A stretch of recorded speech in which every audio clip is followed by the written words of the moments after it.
Apollyon. A topical premise for the COVID-19 pandemic that plays with socio-political expectations and heartstrings in an unexpected and expertly crafted ways. For a show about a virus, the tropes common in this sci-fi genre with that are noticeably absent in Apollyon. Those seeking a post-apocalyptic world can find elements of the genre's close cousin dystopia in later events of the story in the expected capacity in hindsight. The real virus was Apollyon all along? They say the devil's in the details, and Theo Ramsey, is a workaholic for all intents and purposes, and in that she's a black woman in a world where there's a virus that could break out at any moment, and the unchanged experience of a black woman in the 22nd century doesn't seem like the future can solve all problems. We see this in the argument between Gabriel Larson and Ramsey in the second episode regarding the vaccine presentation. The 7 days of leave feel ominous, and the buildup of that unease gives just enough breathing room to let your guard down. The result is a beautifully executed moment in the next episode. By then it should be obvious what will happen to Theo's mother. That doesn't make it any less impactful. Cinematic audio dialogue. The filter applied to certain lines of dialogue in the scene with Theo and her mother is off-putting at first. Still, it's quite a unique and cinematic solution to a differing camera shots in films, done in audible format. The initial few times are jarring because it's so unexpected. This may not work for everyone, but I appreciated the attempt. Episode 4 was a nice breather after the emotional ending of the previous entry in the series. Episode 5 moves the plot forward and has a lot of character moments and minor revelations. They are separated, not woven together, making the episode feel disjointed. It feels like the show's spinning its wheels despite the plot moving forward. By episode 6, it becomes clear that the vaccine isn't the main plot of the series. This makes it feel like a broken promise, but the same thing happened in WandaVision with the Mephisto rumors running that show. Both are cases involving overactive imaginations that create entire scenarios based on similar stories that have come before. The final 4 horsemen of the Apollyon. The final 4 episodes of 7 through 10 focus on Theo, her mother, and their mutual friend Severine. Early on, the listener gets a sense that Severine is hiding something about Theo's mother after the bombshell drop. I can only imagine this is like a family member getting diagnosed with terminal cancer. The reveal involving Severine and Theo's mother isn't big in terms of the world. It dances on the line between a small-stakes story and a world-ending catastrophe so many stories find hard to top in their next season. That's not to say the first season of Apollyon is trying to have its cake and eat it too. I applaud the level of detail put into the series that many science fiction podcasts gloss over. It's ahead of its time, even going into 2023. If there was a major complaint, it would be the ending doesn't match the beginning in terms of tone. This is entirely subjective, but for me, the characters are the driving force. The story ends with a plot twist that sets up the next season, but doesn't do much to wrap up the one the listener spent so much emotional time and energy in early on. Overall, a strong start with a cautiously optimistic ending for both the series and the fanbase. 8.5 out of 10 stars. Small Victories, a 9-part series on addiction. Small Victories is a slice-of-life show combined with 90s radio station aesthetics that are more apparent in the beginning and end of each episode that it's both a frame and not a frame for the show.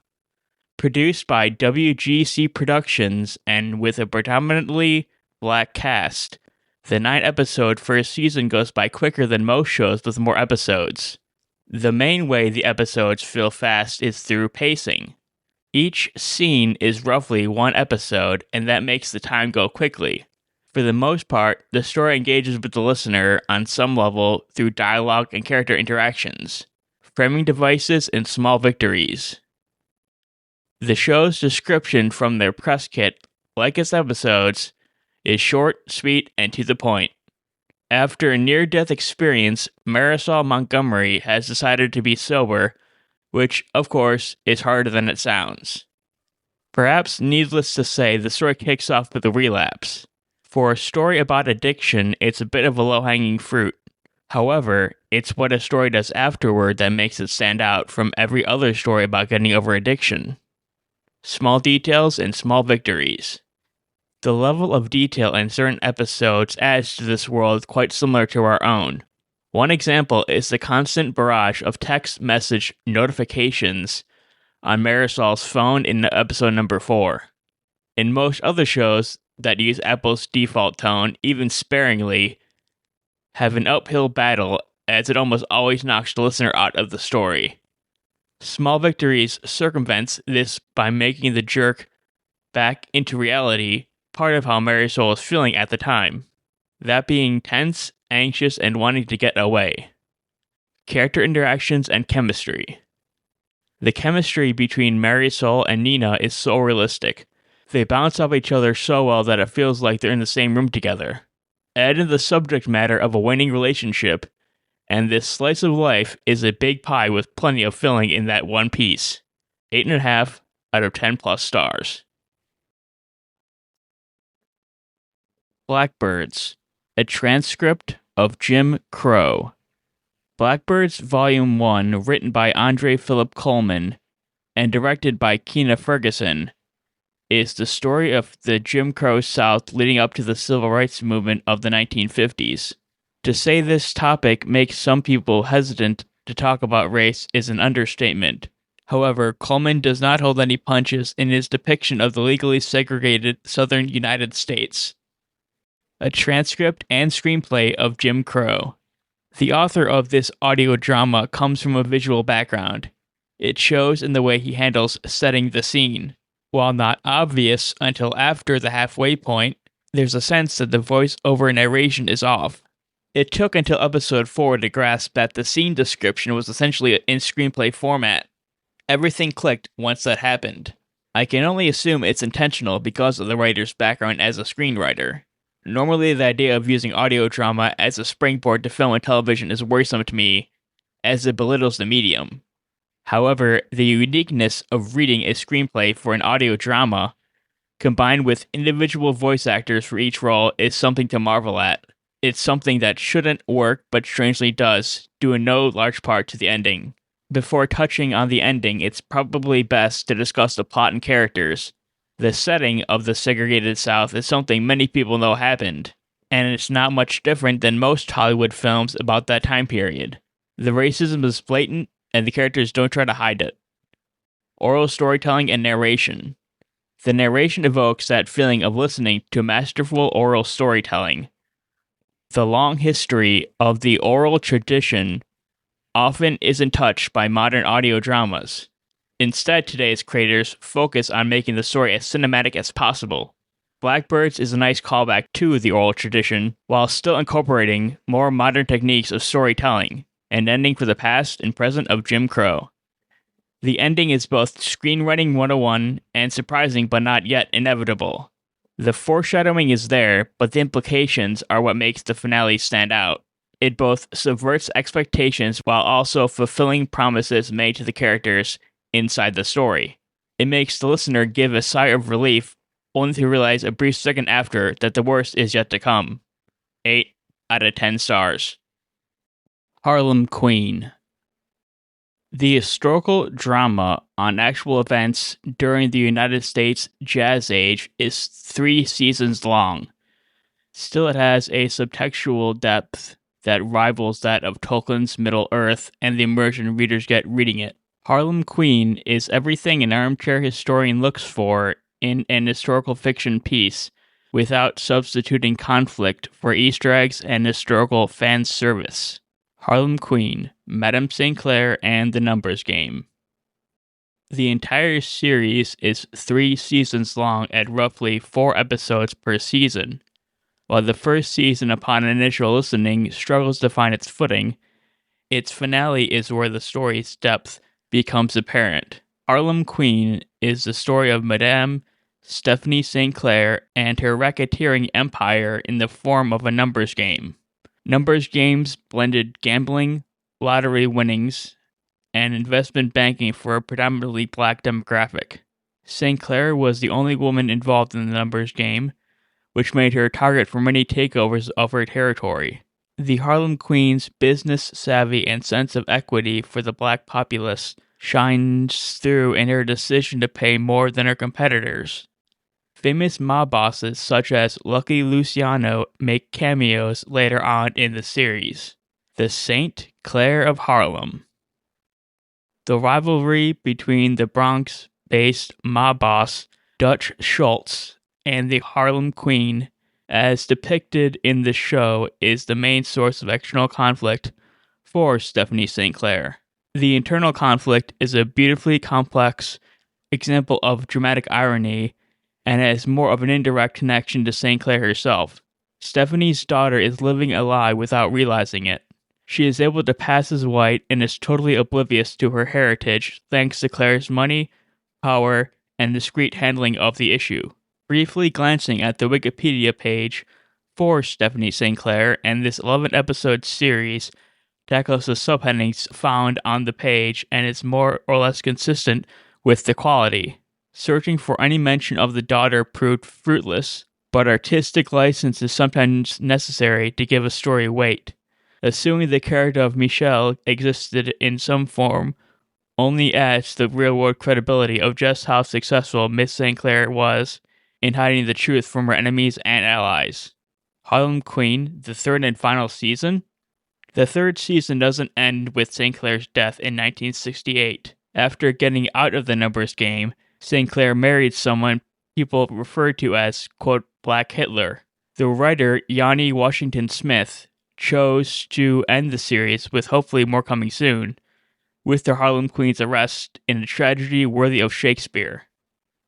No spoilers, but it's a distant second to the Bard's take on the assassination of Julius Caesar in terms of its iconic nature. Definitely in second place for betrayals in modern audio dramas. At least the ones I've listened to so far. First place has to go to the second season finale of The Bright Sessions. The downer and abrupt nature of an ending for the show does kind of leave a bad taste in your mouth. However, it feels intentional. The decision gives the listener a sense of dread that is on par with the ending of Blackbird's Volume 1. Overall, Harlem Queen does what any good historical story should achieve at some level: get people interested in the period or person that they're dramatizing. It dips in places in terms of technical quality, but that's true of a lot of independent audio dramas. 8 out of 10 stars. What's going on? Welcome to the Baller Show podcast. I go by the name of Ferrari Simmons. It's your boy, you know, BT. OCT, what up? Home of the, in case you missed it, how much was the ass shot? The least amount you could do was like $500. The Players Ball. LeBron is considering retirement, which I think is fake. You got these 19, 18-year-olds Coming.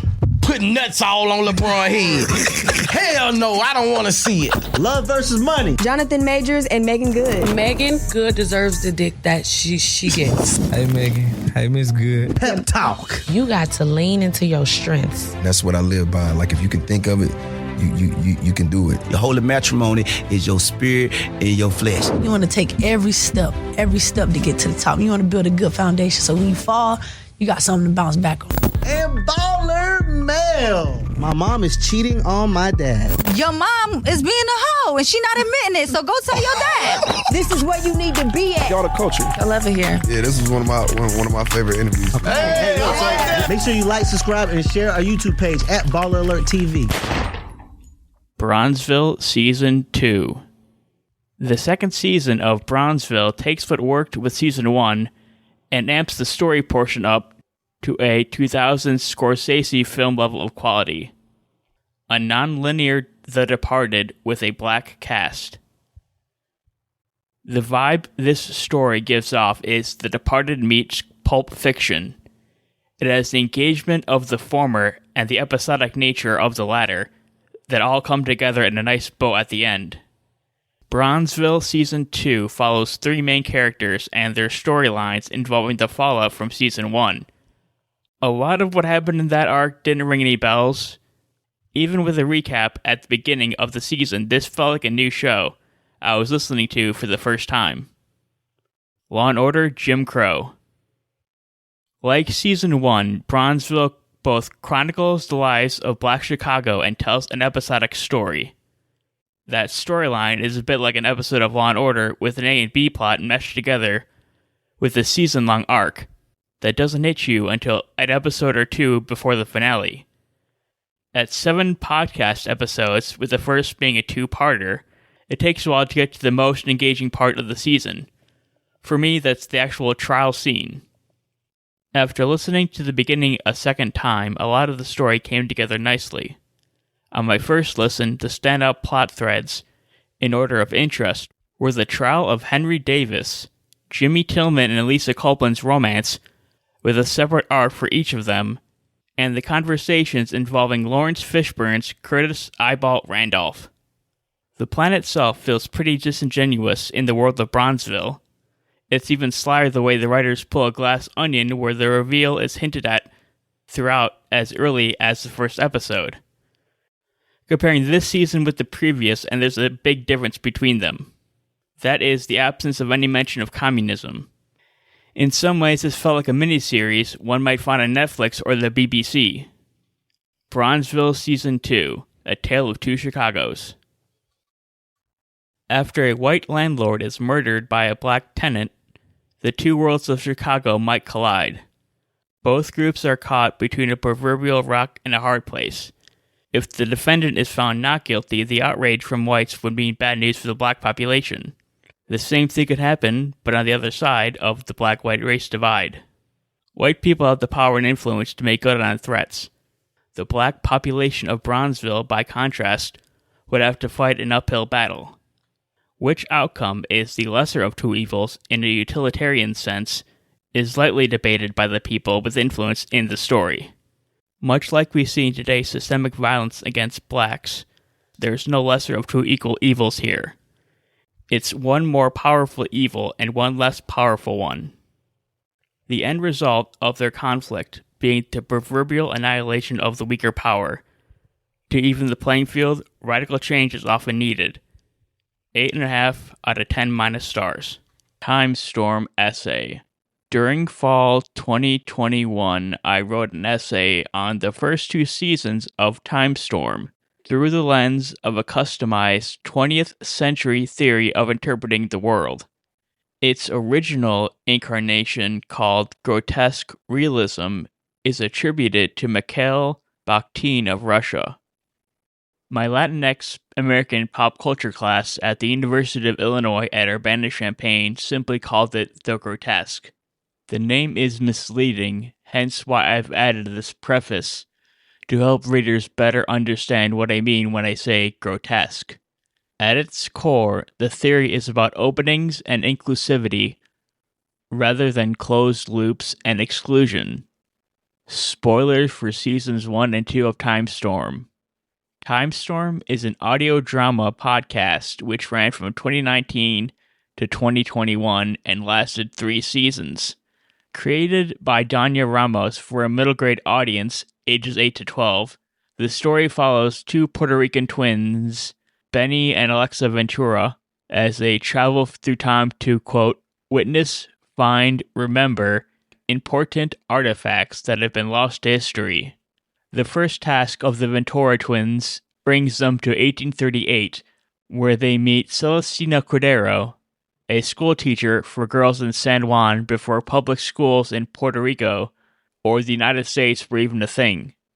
Celestina and her brother Rafael were both figures that led the charge for equal education regardless of one's background or identity. The story's plot concludes with episode 5 and is one way that Time Storm mirrors the grotesque. That being of serialized fiction and the correlation between it and independent publishing. Serialized fiction is not as mainstream compared to earlier centuries. Whether it's the written word or an audio adventure from the golden age of radio, or the modern-day audio drama movement of the 21st century, Incomplete stories are often deemed unpublishable in the traditional publishing landscape of today. Going back to the Time Storm episode where Alexa and Benny meet their Cordero siblings to retrieve a plea of equality, the episode splits the twins up early on, as was customary at the time due to a gender bias in education. They soon learn people from the 19th century aren't that different from the 21st century descendants. Despite being in an all-girls school, the other students gang up on Alexa for accidentally breaking some chalk, a school supply that is not easily replaced because of the sexist tendencies of 19th century Puerto Rican society and government. By the end of the 2-episode story arc, we understand the gravity of a certain question the twins struggle with. Why do something if you know it will end badly? In the real world, the answer is that nobody can predict the future. Alexa and Benny, they have the choice to change the past, but can't despite all the hardships they would potentially prevent. The people behind the show could have let the episode speak for itself in terms of its relevancy today. Instead, they took the time to include an episode guide for the first 10 episodes of the series. These guides include their research into lesser-known historical figures whom Benny and Alexa encounter on their adventures. Unlike Season 1, Season 2 of Time Storm has an overarching plot broken into pieces to create a sense of progress for the twins. At the end of several episodes, the artificial intelligence known as Atabe tells the two time-traveling kids that the quest is incomplete. Through this multi-part journey, they learn just how horrible the Atlantic slave trade was for generations of African slaves. While the life of African slaves is far too gruesome to depict on a children's program, the listener can still feel its weight as they learn what happened to an African from Senegal named Idrissa, and how he is the twins' ancestor. The revelation is appropriate for a middle school age demographic, but the sequence of events leading up to it can be a bit confusing. In addition to the transatlantic boundary blurring of what it means to be of African and Puerto Rican descent, Time Storm also tackles discrimination against Black and brown people today in a manner that is succinct and poignant. A good example is the bonus minisode titled Benny's Silence. The listener learns the reason for Benny being quiet on the car trip home in episode 15. While a bit heavy-handed, it's by no means an inaccurate portrayal of white supremacy in action. The decision to make this a short or miniature episode of an event we already experienced, but told from a different perspective, is a tried and true method of writing craft and storytelling technique. In some ways, Time Storm is a new paradigm as it blends the simple and complex into something fresh. It's also not that complicated to understand, sympathize, and act respectfully with the other. 8 out of 10 stars. Hellgate City, a post-apocalypse broadcast. The story of Hellgate City is a mystery plot, but at least half the episodes belong to an improv comedy or variety show. The episodes dealing with the mystery, aside from the 2-part season finale, on first listen were hard to distinguish from the radio variety show format. Hellgate City, puns galore in a variety show. Episode 1 of Hellgate City is where the radio station aesthetic kicks in. If you aren't listening carefully, it can take at least 2 playthroughs to grasp the humor. Each comedic bit is bouncing off the walls with puns and radio station jokes that often hit, but are so fast that there's not enough time to appreciate them. The radio spots for fictional companies like Trappy's Hot Sauce, whose jingles stay the same, but the words leading up to the favorite of your pappies and your great-grandpappies, Trappy's Hot Sauce, change in increasingly ridiculous scenarios. It's definitely a great bit. The rest of the radio spots the second time through were like eating a Hershey's semi-sweet kiss. You can taste the difference between it and a regular chocolate morsel, but most of the nutritional value is gone. 6 episodes of plot, 2 of substance, in Hellgate City. It's not until episode 6 that the second out of the 6 total episodes dedicated to the main story that the mystery begins to unravel. Once I finished the season finale, going back was a much better experience. It wasn't without its faults, however. Even focusing solely on the plot episodes and skipping/not listening as carefully as the radio ones proved harder than expected. The series almost requires the listener to stop and take breaks before starting or resuming the plot. With 2 episodes in between the middle of the plot episodes, you either forget the previous plot episode or are so engrossed with the variety format that the story portion feels like an afterthought. This is in spite of the fact that there are more episodes dedicated to it.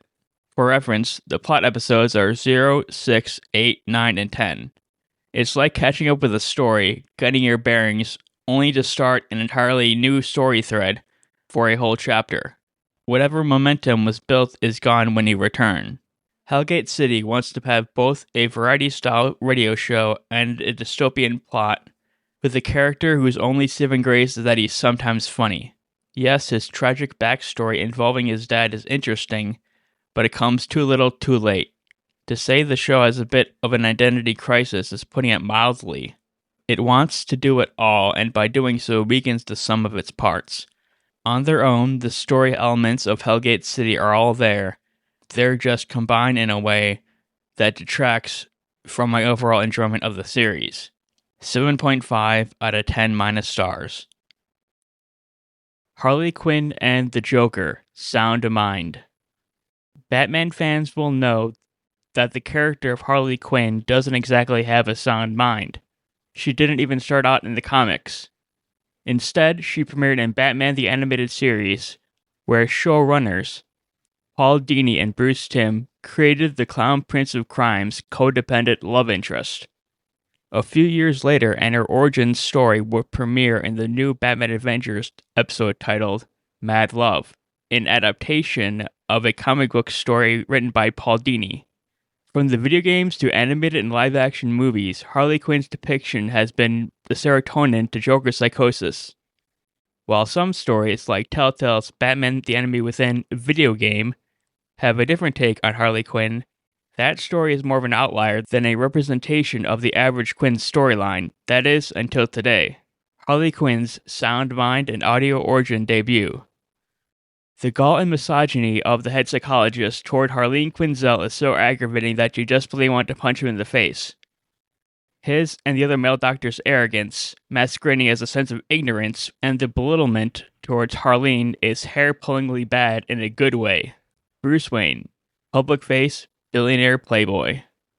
This is the most accurate portrayal of Bruce Wayne's public face as a mask. Even if you know Bruce Wayne is Batman, performing Wayne as a billionaire playboy, this version comes across as a little more arrogant than other interpretations. Not nearly as much as the Doctor's in Arkham, but from Harleen's point of view, they might as well be the same. Bruce Wayne is played by Smallville's Oliver Queen/Green Arrow, Justin Hartley. Wayne's personality is summed up perfectly by Harley's remark at Bruce being Batman's PR agent. It's a dramatic meta-irony that feels unique to the character that has over 75 years of lore. Harley Quinn and the sound mind of her patients. The patients Quinzel treats act as a mirror of Harleen's own struggle with misogyny and belittlement from everyone around her. The sections involving Quinn and her patients brings up images of the "We Live in a Society" meme from Zack Snyder's Justice League, or the entire premise of Todd Phillips' The Joker. This audio drama handles mental health differently, better in my opinion, than that film. The basic plan orchestrated by Joker and Harleen for her father is easily pieced together. However, it is a bit jarring at first. The way episode 2 ends and the third begins gives an implied conversation between Joker and Harley that is off-screen. Though, through context, most of what occurred in the previous episode can be deduced from the later one. The alternative would have been to hear the information twice, so they made the right choice in how they handled it. 8.5 out of 10 plus stars. Batman Unburied.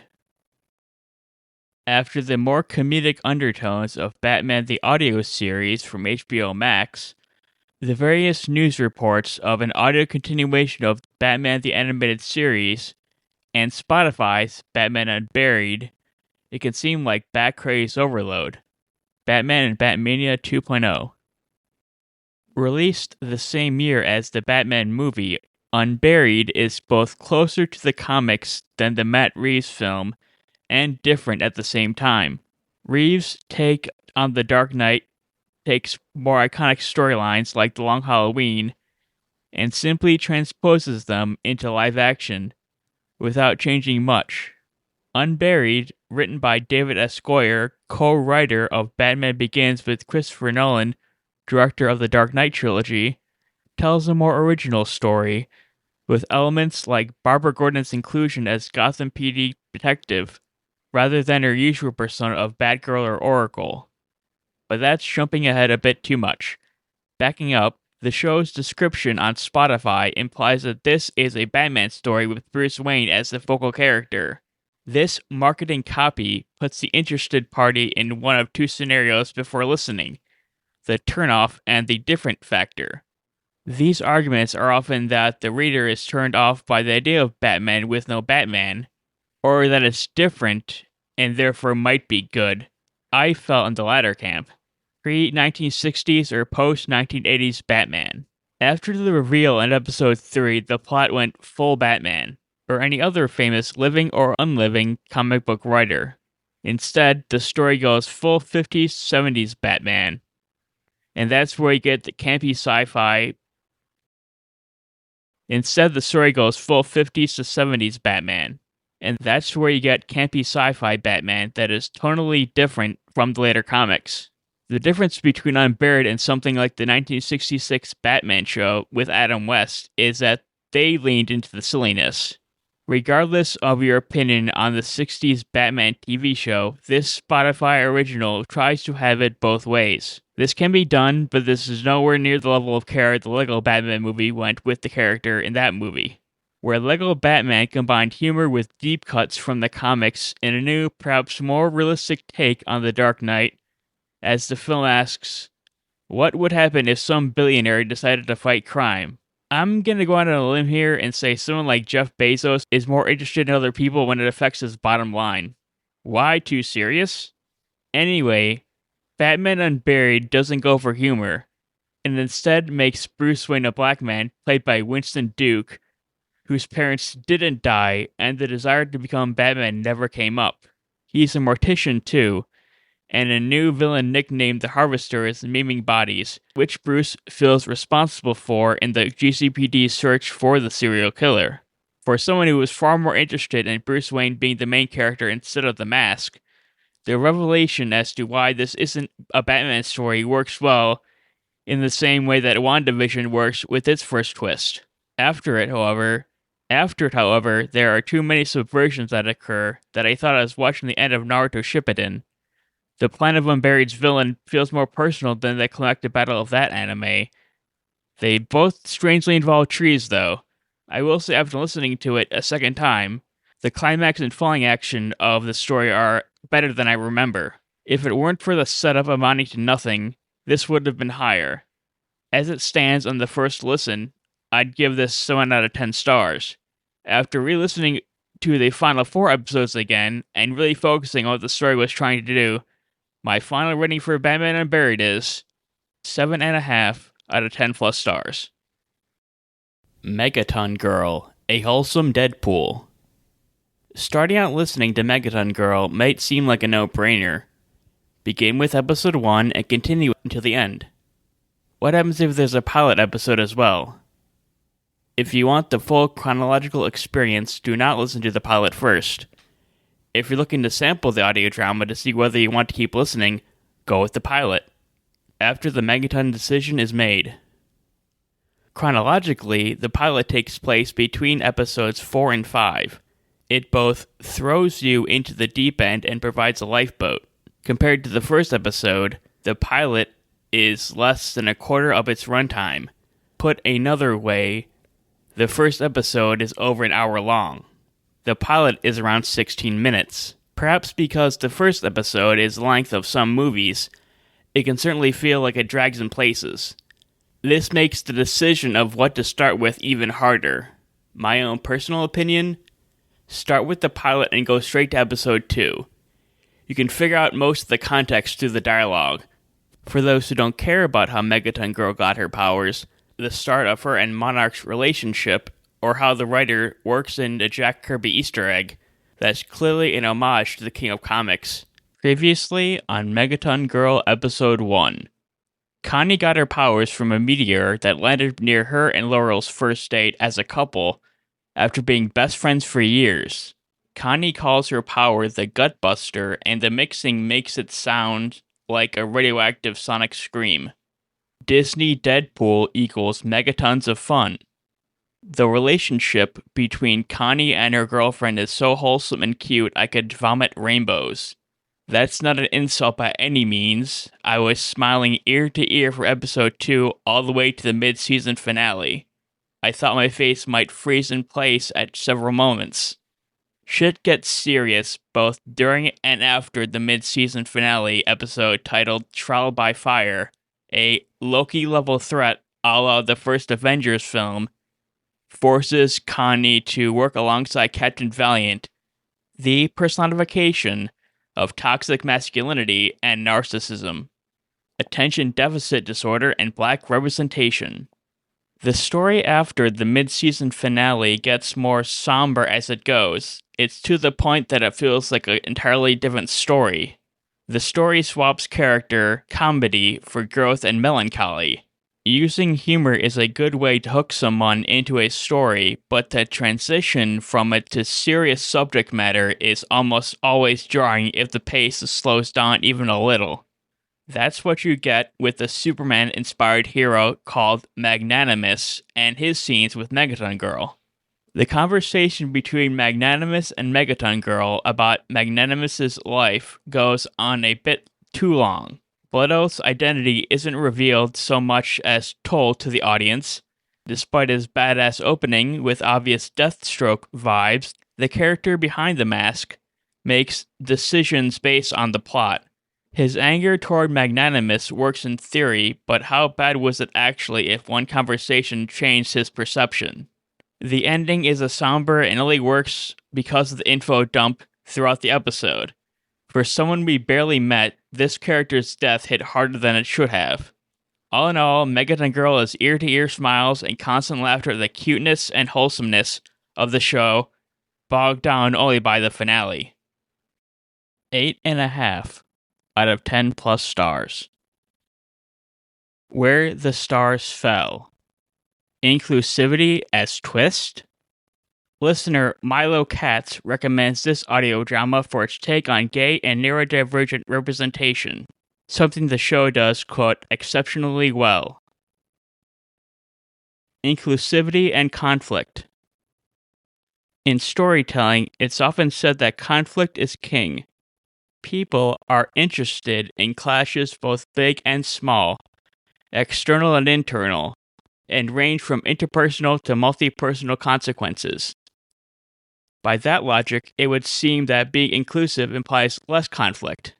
A writer can remove conflict from a character's journey because they don't want bad things to happen to them. Oftentimes, the result is an easy and simple path to the character's desire at the story's end. That's not what creator Newt Shuttlecotty does with their audio drama. Inclusivity and conflict is handled well in the first episode. It's miscommunication and a character quirk combined that feels more like characterization than something from TV tropes. Instead of treating this urban, rural fantasy with mythical creatures as something like the myriad of children's literature, Shuttlecotty goes the more realistic route. There are mythical creatures of the week, but the source of tension comes from the interpersonal conflict between Dr. Edison Tucker and in-world fantasy author Lucille Kensington, who are constantly butting heads. It's an odd couple situation and full of typical sitcom drama that it got old during the middle episodes. Some moments shined brighter than others, particularly those around stereotyping having the potential to harm someone, not just black and white. By the second to last episode, I was still waiting for something big to happen, even if it was only big to the characters in the story. Where the Stars Fell climax, a motivational twist? To say I enjoyed the last couple of episodes would be an understatement. Episode 7 more so than 8. I'll do my best to avoid spoilers, but the best way I can describe what happens near the end of the first season is to call a twist in motivation rather than plot. Character motivations don't change in the sense that the listener never knew the character's motivation at all. That can be done, but it helps to have a red herring motivation for it to work at all, even though it's hard to pull off well. One scene took this audio drama to the next level. The roughly 3 pages of monologue about Edwin's past left me speechless, engrossed in every word, like reading a good book that you can't put down. I thought I missed my flight at the airport listening to it for the first time. I was in the zone and Shadokati's performance was seamless. Whether there was editing involved, the flow of monologue is smooth, yet bumpy when it needs to be for emotional value. I applaud Newt and their sensitivity reader for not equating autistic quirks with eccentric behaviors. It would have been so easy to make Lucille a carbon copy of Sheldon from The Big Bang Theory, something that is a point of contention for many people on the spectrum and those who support them. The character interactions between Lucille and Edwin are almost funny at times, yet the humor doesn't detract from the serious issues raised about mental health. The only thing keeping this first season from a 10 out of 10 are the middle episodes. Even still, the last 2 episodes definitely have qualities of a repeat listen rating. 9.5 out of 10 plus stars. Murphy, Cryptozoology Cops. Murphy comes recommended by the show's composer and sound designer Dennis Mowers. Murphy is a supernatural audio drama that might have an overarching plot, but the first 3 episodes are relatively self-contained.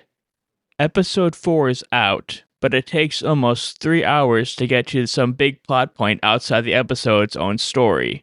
That might turn some people off, others might not get that far. Monster Hunter Murphy. If Where the Stars Fell takes a serious yet charming look at cryptozoology, Murphy plays it straight all the way through, adding an epic feel to an often laughed at field of study.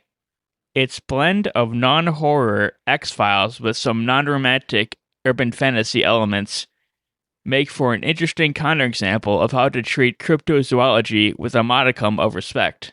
The first episode, titled Pilot, is exactly that. It sets up the premise and characters, and it either keeps the listener wanting more or boring them for a little less than an hour. While I enjoyed episode 1, there were plenty of moments that I wish could have been sped up or skipped entirely. In the behind-the-scenes episode that premiered in between episodes 3 and 4, one of the writers said it was their first audio drama script. Law & Order, created by Dick Werewolf. Werewolf puns and Law & Order jokes aside, the second episode involves a werewolf. That may be a spoiler, but suspicions are placed in the first scene. The 2 werewolf suspects, Peter Bordeaux and Phyllis Berger, are definitely up to no good. Phyllis slithers his S sounds like a snake, and Peter's accent is either French, Eastern European, or both. It's inconsistent if you're paying close enough attention. Both fortunately and unfortunately, if one does give this their utmost attention, they'll find some plot holes in the form of why shoot a bullet at someone if you're just going to blow up the building. One doesn't leave a bullet for forensics to find unless the writer needs to move the plot along. This is what I feel happened the moment I gave this my full attention on second listen. Questions that a constable in the UK would think a little suspicious. Jack's refusal to believe that Peter or Phyllis might be a werewolf isn't the irritating part. I won't say who the werewolf is, but the episode makes it clear that Murphy thinks it's one of them. The frustrating part that didn't bother me until second listen was the questions of why someone reopened the case if it was closed. And they had a confession. Add in the fact that Jack and Murphy's digging reveals the truth about the killer being a werewolf and could have been avoided by not assigning them, or anyone else for that matter, to the case. A lot of things didn't add up that were outside the confines of the story's world. There may be a reason given that I missed, but it's either mentioned so briefly or not at all that it seems like an afterthought. Murphy 3. With blood in the title, you know there's vampires. If Murphy's episode 2 was a Jack-focused story, then episode 3 is all about Murphy and her past. Episode 4, according to its description, sees the group travel to Ireland to handle an Elliot-based story. At least I assume, as I haven't listened to it yet. I'm hoping episode 5 gets into the meat and potatoes of the series as a whole.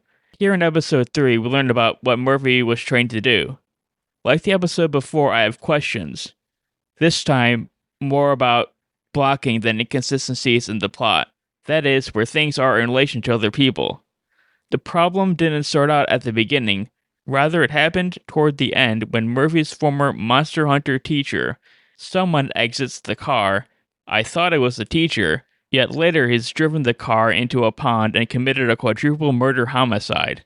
I had no idea what was going on until someone mentioned it a bit too late for my taste. Despite the complaints that may have answers to them, the sound design and music are what make this audio drama stand out. It's up there with shows like We're Alive in terms of production quality. For their first time creating an audio drama, this was more than a simple turn on the microphone and start recording. Props to everyone involved. Even if I have problems with how the story is unfolding, doesn't mean the story itself is bad. It's just noticeably neutral, which is also the rating. 7 out of 10 stars. Mac and Bonnie's. Steady storytelling. Mac and Bonnie's comes recommended by Anna Muso, who calls it well done with a lot of heart. This audio drama series is a podcast where steady and somber are the key words best used to describe the show, both in terms of plot/structure and the performances. For a story about moving forward and looking back, it's quite unique in almost every way. Quiet performances and somber pacing. The pacing feels slow due to the performances of the actors. The character of Mac, with his melancholic delivery paired together with certain dialogue, make for a different response from the listener. It's oxymoronic in that way. The juxtaposition of a calm, soft-spoken cadence with lines such as, "I'm gonna die if I hear one more story about Barney's wife," a line that's meant to be a joke for the listener, but comes across as desperation from the character. It's not bad, just different. Despite the short duration of the first couple of episodes, it can feel like it drags on in places. The quiet performances of the actors make it more noticeable. An aspect that isn't, at least for me, is the recap of the beginning of episodes. Podcasts such as this are more than likely to be binged as the time commitment is so little. Having a 2-minute recap of what happened a few minutes ago for the average listener seems like a waste of storytelling real estate. Mac and Bonnie's, a musical without the song and dance. At the time of this writing, there are 4 episodes, with the second one split into 2 parts. That last part of the second episode and the opening of episode 3, aside from both having recaps, give a musical number vibe. The shift in the background music from piano to synths is so dramatic that you expect the guests to start breaking out into song. Or maybe that's just me. For a story about a bar owned by a man in his 60s, images of the TV show Cheers, 1982 to 1993, might come to mind for some older millennials. Having not watched the show due to being less than 5 years old at the time it aired, I can't say it resembles Mac and Bonnie's. Based on what I know, Cheers is more sitcom set in a bar. This audio drama is something else entirely. It tackles issues of race in a way that amps up the relatively somber tone of the show to something resembling horror. While the audio drama is certainly fresh in its execution, the story told isn't anything new. For sure, this is a character story with some basic plot elements in certain episodes, but it's in service of the characters Mac and Bonnie. 8 out of 10 stars. Goodbye Blue Mondays. Humorous toxic masculinity in a Hunger Games world. Goodbye Blue Mondays may not encapsulate the themes and story with its title. Its take on the Hunger Games lottery setting mechanic makes one slightly nervous, in fact. In these first 3 episodes of 6 total, the only time we hear those words are during the credits. This is a review of the first 3 episodes. A Hunger Games comedy? The show's premise of a lottery happening once a week for people to retire early sounds unrealistic for a modern society. Having the ability to fund such a thing weekly is a bit hard to swallow, even in a far future science fiction. The setting of Goodbye Blue Mondays is similar to the world of Panem from Hunger Games movies. Simply apply the same intensity found in over-the-top fashion choices to the tone, and you've basically described the people in these first 3 episodes.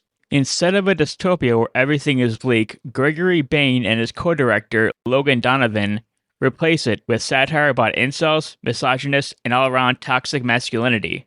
The subject matter may be bleak, but the tone is anything but. A secret misogynist and fall from grace? The story starts off with the main character, voiced by Donovan, as he learns his coworker, Jerry Dingle, voiced by Travis Schwartz, has the winning ticket to the upcoming Global Early Retirement Lottery, or GIRL.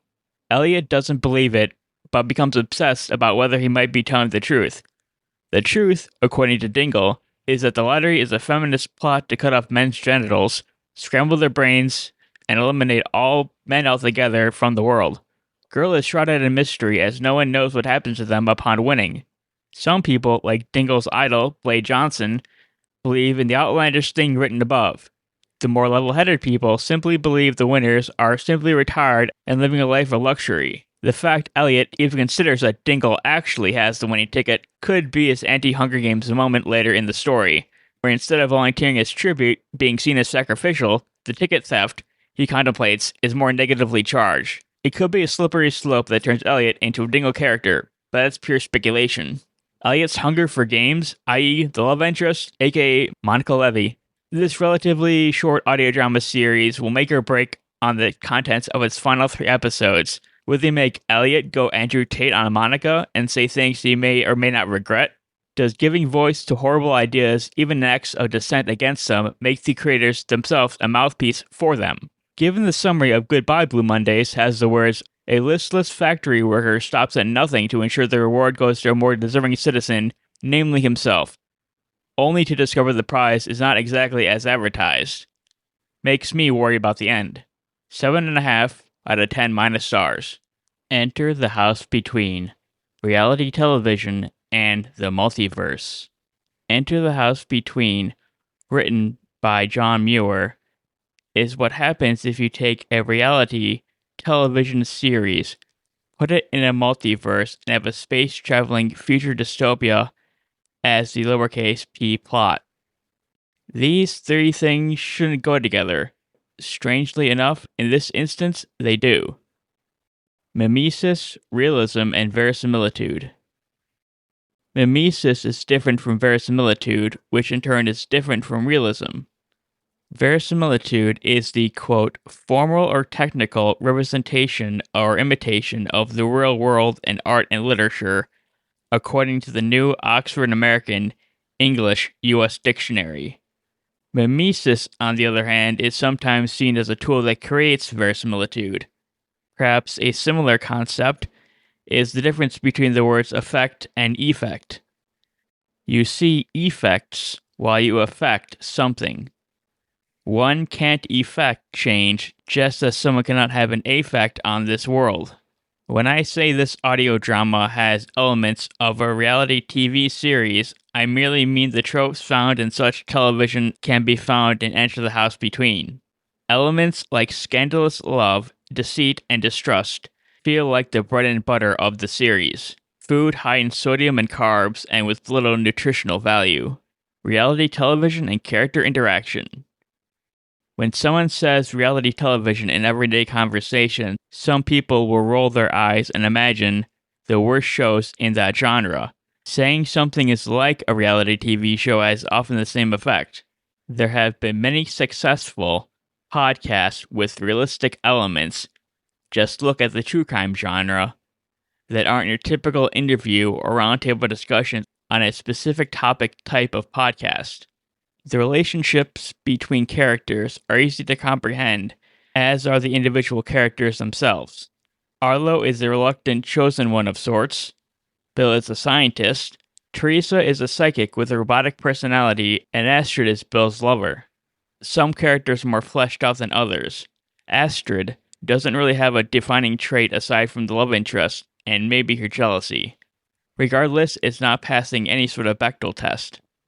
At least the transitions between episodes are seamless, like a high-concept music album. Moon Knight with a side of truth or dare. Episodes toward the end feel like they belong in a different story.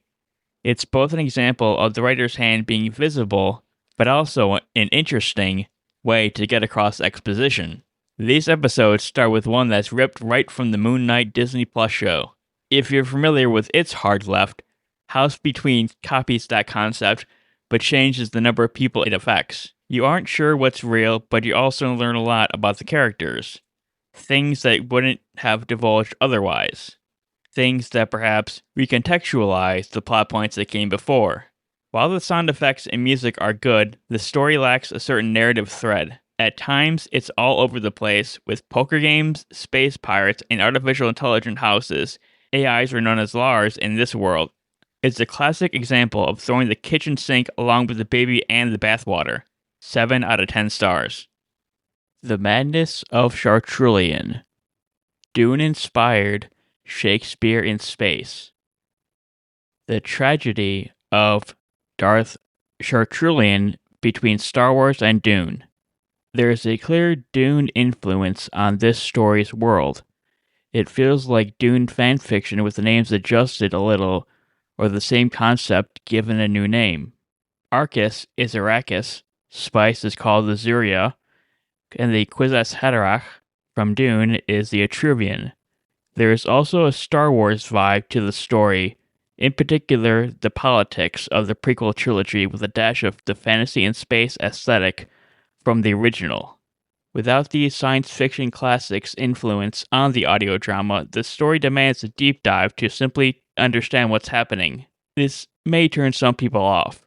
If you aren't knee-deep in science fiction and fantasy worlds, this over 8-hour first season probably isn't for you. Being ankle-deep in the pool of sci-fi fantasy fandoms might not be enough, even with the similarities between it and Dune doing a lot of the heavy lifting. Too many characters, not enough plot. Part of the reason the story is hard to follow is because there are so many characters that we barely see or hear from, but that have a huge impact on the plot. Without a doubt, I probably missed some scenes with these named and sparsely appearing characters. However, you really have to love a series if you want to go back and listen to it all over again, especially when it's 8 hours and 4 minutes of content. To say a lot goes on is an understatement. The shifting between characters and their locations give the listener whiplash. If you aren't paying attention for even 30 seconds, you probably miss something, and getting back into the flow of the episode becomes that much harder the longer your mind wanders. Even when your mind is fully committed to the story, the plot of Chartrulian has more in common with a series of vignettes and scenes than a story with an overarching plot. There is one, but not a lot of time is spent on it directly. This feels like the first part of a 2-part story. Chartrulian as Space Messiah and Autistic Savant. Going out on a limb, but I'm positive Chartrulian is autistic, with the title character being a messiah for a group of marginalized people, adding the overused and harmful savant archetype found commonly in stories featuring autistic character or characters. This could be my headcanon, but I don't think I'm alone in this regard. The best way to describe Chartrulian is with the word Asperger's.